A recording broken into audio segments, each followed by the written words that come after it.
वैष्णवी हगवणेचा शवविच्छेदन अहवाल आणि फोटो न्यूज 18 लोकमतच्या हाती। गळफास आणि वैष्णवीच्या शरीरावर मारहाणीचा व्रण।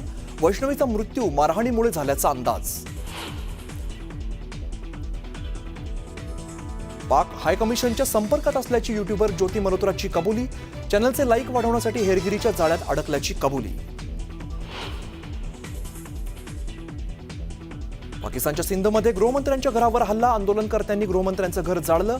कैनाल प्रकल्पाविरोधातील आंदोलनाला हिंसक वळण। पहिल्याच पावसात पुणेकरांची दाणादाण। मांजरी भागात रस्त्याला तळ्याचं स्वरूप। राष्ट्रवादीचं साचलेल्या पाण्यात होडी आंदोलन।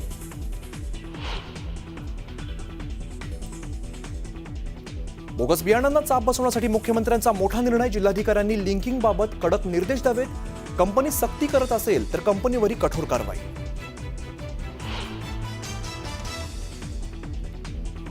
महाविस्तार एआय ॲपचं मुख्यमंत्र्यांच्या हस्ते उद्घाटन। राज्य सरकारकडून शेतकऱ्यांसाठी अधिकृत ॲप एआयच्या माध्यमातून शेतकऱ्यांना मदत केली जाणार।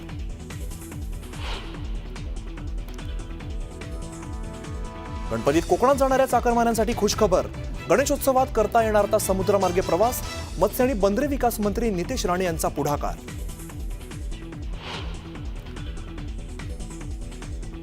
बडतर्फ आयएस अधिकारी पूजा खेडकरला अटकपूर्व जामीन मंजूर। पूजा खेडकरला सुप्रीम कोर्टाचा मोठा दिलासा।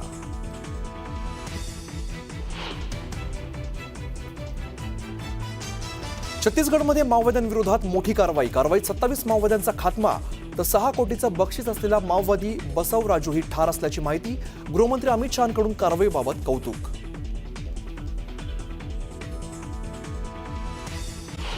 बुलेटिनच्या सुरुवातीला मोठी बातमी बघूया। अजित पवार यांचे पुण्यातील निकटवर्तीय राष्ट्रवादीचे मुळशी तालुका अध्यक्ष राजेंद्र हगवणे यांच्या अडचणीमध्ये वाढ होण्याची शक्यता आहे। हगवणे यांची सून वैष्णवी हिने गळफास घेऊन आत्महत्या केल्यामुळे खळबळ उडाली। आता मयत वैष्णवीचा शवविच्छेदन अहवाल समोर आलेला आहे। त्यामध्ये वैष्णवीला मृत्यूपूर्वी जबर मारहाण झाल्याचं समोर आलंय। नेमका हाच आरोप वैष्णवी यांच्या कुटुंबियांनी देखील केलेला होता। तर वैष्णवी यांच्या मृतदेहावरती देखील बेदम मारहाण झाल्याचे व्रण अगदी स्पष्टपणे दिसून येतात। त्यामुळे आता राजेंद्र हगवणे आणि त्यांच्या कुटुंबियांची वैष्णवी सोबत काही बरं वाईट केलं होतं का असा प्रश्न आता विचारला जातोय।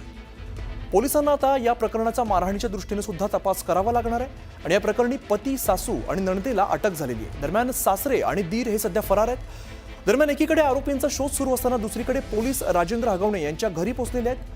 पोलिसांनी हगवणे यांच्याकडे असलेली फॉर्च्युनर कार जप्त केलेली आहे। MH14 KU 2002 हा फॉर्च्युनर गाडीचा नंबर आहे।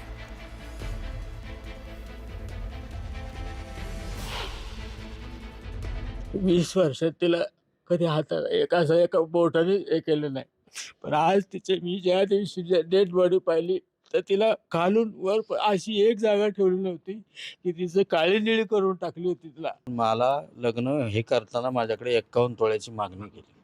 ही मूळ चांदीची भांडीची मागणी केली, फॉर्च्युनर गाडीची मागणी केली। मी MG हेक्टर गाडी बुक केलेली 25 लाखाची। मला ते पाहुणे साखरपुडा झाल्यानंतर मला ते पाहुणे असं म्हणले की मला ती MG हेक्टर नको आहे, मला फॉर्च्युनरच पाहिजे। मी फॉर्च्युनर गाडी पण 4 दिवसात लग्नाला मांडायची म्हणून ती पण घेतली। त्या सगळ्या वस्तू दिल्या। तिच्या परपंचासाठी मी तिचे स्वतः तिच्या नंदेचे पाय धरले, तिच्या सासूचे पाय धरले, तिच्या नवऱ्याचे पाय धरले, जावयाचे मी पाय धरले, मी धरलेत पाय। आता 2 महिन्यापूर्वी साहेब तिला एवढी मारली, एवढी मारत आणली साहेब। ही ताळून सोडून दिली। त्यावेळेस ते दोघं होते, त्या दोघी सोडायला आले।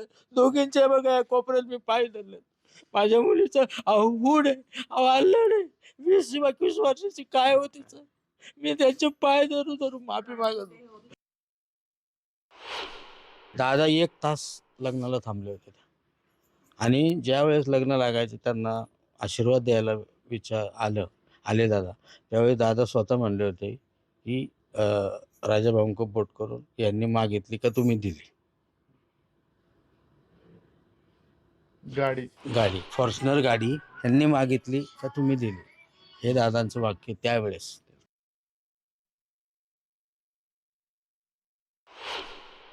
खूप टॉर्चर करत होते. पण तिने आम्हाला नवीन नवीन काहीच सांगितलं नाही. ज्यावेळेस गौरी मागितल्या त्याच्यानंतर ती थोडे थोडे दिवसांनी यायची, म्हणायची पैसे मागितले ते, कधी सासूने मागितले म्हणायची, कधी नवऱ्याने मागितले म्हणायची, कधी नंदेचं नाव घ्यायची. असे दरवेळेस म्हणायची, पप्पांना सांग तू द्यायला. मग मी ह्यांना सांगायची, दीदी रडती आहे हो, तिला खूप त्रास होतोय. पण तिच्या संसारासाठी आम्ही तिला देत गेलो.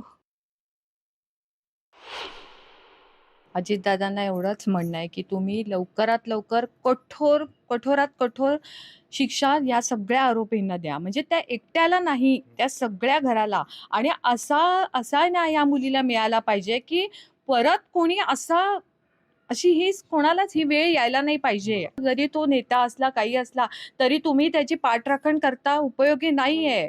आज तुम्ही त्या मुलीला, आज तुम्ही लाडकी बहीण म्हणून जे तुम्ही योजना राबवताय, सगळं करताय, ह्याच्या कुठेतरी या मुलीच्या पाठीशी उभे राहा. आमचं हेच म्हणणं आहे. आमच्या मुलीला न्याय पाहिजेच, म्हणजे पाहिजेच. शिक्षा, फाशीची शिक्षा, हेच मला म्हणायचं. आमच्या मुलीला घालवली, नातीला माझ्या ना त्याला बी घालवा, हेच माझं म्हणणे. हा, त्याला सोडू नका, त्याला फाशीच द्या. माझी अजितदादांना एक त्यांची लाडकी बहीण या हक्काने एकच विनंती राहते की आई वडिलांनी तर हाताच्या पोळाप्रमाणे मुलींना जपावं आणि नराधमांनी त्यांचा जीव घ्यावा, एक अयोग्यच आहे. आज त्यांनी त्यांची मुलगी गमावली आहे. आज त्यांना अगदी त्यांच्या आयुष्याच्या शेवटच्या क्षणापर्यंत हे दुःख राहील. माझी अजितदादांना अगदी कळकळून विनंती आहे की खरंच त्या नराधमांना तुम्ही सोडू नका. दरम्यान वैष्णवी हगवणेची मैत्रिणीसोबतचं चॅट आणि ऑडिओ क्लिप सध्या समोर आली. यामध्ये आपण लग्न करून चूक केल्याचं वैष्णवी आपल्या मैत्रिणीला सांगते. मला म्हणते पिंकी ताई की म्हणे तुझ्या आता इकडे सगळीकडे तुझी बदनामी करते, तू केलंय जे नाही केलं ते सगळं सांगते म्हणली आत्तापर्यंत घरी. म्हणजे कुठे इकडे वाकडला, माझ्या म्हणजे शशांक सोबत पण कधी लॉयल नव्हतीस तू, असं तसं म्हणे, तू फालतू आहे, तू घाणेरडी आहे. आणि घाण शिव्या द्यायला लागली, पप्पांना काही पण बोलायला लागली, मम्मीला काही पण बोलायला लागली. नुसतं अगं लय गं काय सांगू तुला. मगाशी पप्पा आणि मम्मी बसले होते म्हणून मला काही बोलता आलं नाही तुझ्याशी. दाजी बघत होते मला मारताना आणि त्यानंतर त्यांनी पण माझ्यावर हात उचललं आणि हे त्यांनाही खरं वाटलेलं आहे. त्यामुळे मी ठरवलं की मी डिवोर्स देणार आहे त्या माणसाला. आणि मी सांगितले पप्पांना, पण पप्पा म्हटले आपण करू ह्याच्यावर विचार म्हणून आपण ते आल्यावर. काही लोकांचं म्हणणं पडतंय की ती हत्या झाली आहे, ती सुसाईड नाही आहे. 24 वर्षाची मुलगी. आणि मला मला दुःख होतं की या कुटुंबानी काँग्रेसच्या विचारात 6 दशकं आदरणीय पवार साहेबांवर काम केलेलं कुटुंब. मी त्या कुटुंबाला ओळखते. त्यामुळे मला विश्वासच बसत नाही आहे की बापरे, ज्या लोकांवर आपण अनेक वर्ष त्यांच्या आजोबांना मी ओळखत होते. म्हणजे असा एक दिवस गेला नाही की मुळशीला मी गेले आणि त्यांच्या आजोबांना जाऊन नमस्कार नाही केला. अशा सुशिक्षित ज्याला आपण म्हणतो, अशा घरांमध्ये जर हुंडाबळी होत असतील तर महाराष्ट्र कुठे चाललाय? आणि एक नाही, 2-2 सुनांवर. तर आपल्यासोबत रुपाली चाकणकर आहेत, त्यांच्याशी बोलूया. रुपाली ताई, आपण बघतोय ज्या पद्धतीने वैष्णवीच्या कुटुंबियांची प्रतिक्रिया येते, तुमची काय प्रतिक्रिया यावर? पण यामध्ये जी घटना घडली ती अत्यंत लाजिरवाणी दुर्दैवी घटना आहे. आणि खऱ्या अर्थाने आजच्या आपण ज्या पुरोगामी महाराष्ट्राच्या विचारसरणीला म्हणतोय, किंवा एकीकडे चांद्रयान यशस्वी झालं म्हणून आनंद साजरा करत असताना तंत्रज्ञानाच्या युगामध्ये आजही अशा पद्धतीने एक विकृतीची लोक राहतात, तर त्याचा मी जाहीर निषेध करते. यापूर्वी या कुटुंबियांच्याच घरातल्या व्यक्तीने, म्हणजे आता खरंच थोडं स्पष्टपणेच बोलावं लागणार आहे, यामध्ये त्यांच्या मुलीनेच तक्रार दाखल केली होती. तर ती तक्रार असे मला असं वाटतं त्याच्या कुटुंबामध्ये प्रचंड मोठ्या प्रमाणात वाद होता. त्या कुटुंबात मुलीने भाऊ आणि भाऊजाईच्या विरोधात तक्रार दाखल केली होती. त्यावेळेस आमच्याकडे आलेली तक्रार ही संबंधित पोलीस स्टेशनला दिली होती. पोलिसांना सूचना दिल्या होत्या. पोलिसांनी कुटुंबाला बोलून घेतलं होतं, त्यांचं काउन्सिलिंग केलं होतं आणि हा कौटुंबिक वादाचा विषय होता.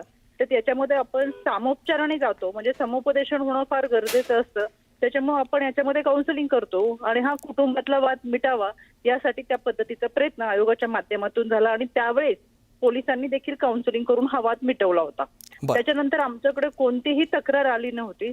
दुर्दैवाने वैष्णवीने ज्या पद्धतीने शेवट केलाय आयुष्याचा, तर त्या अगोदर किमान एकदा तरी तिने कुणाची मदत घेणं किंवा माहेरच्या लोकांनी तरी कळवलं असतं, किंवा आपण त्याच्यामध्ये संबंधितांना त्या पद्धतीची कारवाई करण्याच्या सूचना दिल्या असतं. तर कुठे काउन्सिलिंग करणं, कायद्याचा आधार घेणं. आणि यामध्ये बऱ्याच ठिकाणी अशा घटना होतात की माहेरवरून हुंड्यासाठी किंवा त्याचा तकादा लावला जातो आणि बऱ्याच वेळा हे आयुष्य संपवणं. पण इतकं मोलाचं आपलं आयुष्य आहे, तर मला असं वाटतं त्याच्यासाठी बरेच पर्याय असतात. पण लहान बाळ बरोबर असताना असं शेवटचं टोक वैष्णवीने नको उचलायला होतं. पण याच्यामध्ये आम्ही राज्य महिला आयोगाकडून सुमोटो दाखल केलं. या केसमध्ये सुमोटो दाखल करून संबंधित पोलिसांना सूचना दिलेल्या आहेत की यामध्ये कडक कारवाई तर झालीच पाहिजे, पण इथून पुढे ह्या अशा घटना घडू नयेत. बाहेर एक वैचारिक भूमिका दाखवायची, एक राजकीय प्रतिमा दाखवायची आणि आतमधून इतकी मोठ्या प्रमाणातली विकृती आहे, तर ती विकृती सीट येतायची. त्याच्यामुळे याच्या विरोधात कारवाई होईल. राज्य महिला आयोग याच्यासाठी पाठपुरावा करत आहे. बरं, रुपालीताई, वैष्णवीच्या जे नातेवाईक आहेत तिच्या घरच्यांनी अशा प्रकारे आरोप केला की तिला मारहाण करण्यात येत होती. तसंच हुंड्यामध्ये बऱ्याच गोष्टी मागितलेल्या होत्या, एक गाडी असेल किंवा चांदीची भांडी, अशा प्रकारचा आरोप तिच्या घरातल्यांनी केलेला आहे. याच्यामध्ये हे बघा, हुंड्याच्या विरोधातला कायदा आहे. आम्ही कायम सांगतो की जसा बालविवाहाच्या विरोधातला कायदा आहे, हुंडा विरोधी कायदा आहेत आणि गर्भनिधन चाचणीच्या विरोधातला सुद्धा कायदा आहे. हुंडा देऊ नका आणि हुंडा घेऊ नका. ज्यावेळेस हुंडा मागितला जातो ना, तर त्या लोकांना हुंडा नाही, भीक द्या, कारण की त्यांना मुलगी नको असते, भीक हवी असते. मग आपली मानसिकता कुठे? जर कायदा असून सुद्धा आपण हुंड्याचे पैसे का देतो? किंवा त्या समोरची लोक इतके घाणेरडे आणि लाचारासारखे पैसे मागत असतात, हुंड्यासाठी वस्तू मागत असतात, आणि आपण सुद्धा त्यांची मानसिकता पूर्ण करण्यासाठी ते पैसे वगैरे हुंडा पुरवत राहतो. याच्या विरोधात कायद्याच्या चौकटीतूनच ही मानसिकता आहे. जिथे हुंडा मागितला जातो त्यांना मुलगी नको आहे, त्यांना हुंडा हवा असतो. ही विकृती आहे लोकांची. आणि त्यावेळेस आपल्या लक्षात येतं की त्यांची हाव किती मोठी आहे, त्यांचं पोट भरणारं नाहीये, त्यांची लालसा फार मोठी आहे. त्याच्यामुळे त्याच्या विरोधात खऱ्या अर्थानं आपल्याला लढायचंय. कायद्याची चौकट आहे, कायद्याची भूमिका आहे, कायदा आहे, त्याच्यावरती गुन्हा सुद्धा नोंद होतो. आणि म्हणून मला असं वाटतं, आपल्या माध्यमातून मला महाराष्ट्रातल्या मायमाऊलींना आवर्जून सांगायचंय की जिथं कुठं अशा पद्धतीचा हुंडा मागितला जातो, हुंड्यासाठी बेटक्का मोडल्या जातात, हुंड्यासाठी लग्न मोडले जातात, तर ती विकृती आहे. त्या विकृतीच्या विरोधात लढा, त्यांच्या विरोधात गुन्हा दाखल करायला सांगा पोलिसांना. पोलीस कारवाई करतील. आणि आम्ही लढतोय याच्या विरोधात, बालविवाहाच्या विरोधात लढतोय, हुंडाबळीच्या विरोधात लढतोय, गर्भनिधन चाचणीच्या विरोधात लढतोय. कायद्याने आपल्याला संरक्षण दिलंय, कायद्याच्या माध्यमातून आपण जायला पाहिजे. सध्या आपण जो फोटो बघतोय त्यामध्ये आपल्याला बघायला मिळते अजित पवार स्वतः वैष्णवीच्या लग्नामध्ये उपस्थित होते आणि हातामध्ये जर आपण बघितलं तर गाडीची आपल्याला किल्ली दिसते, प्रातिनिधिक किल्ली आहे ती. मात्र अजित पवारांनी स्वतः या लग्नाच्या वेळेला ही किल्ली दिल्याचं सुद्धा आपल्याला बघायला मिळत आहे. आपण बघितलं तो वैष्णवीच्या घरातल्यांनी आरोप केलेला होता की हुंड्यामध्ये गाडी मागितली होती, फॉर्च्युनर मागितली होती आणि हीच गाडीची किल्ली आपल्याला अजित पवार देताना दिसत आहेत.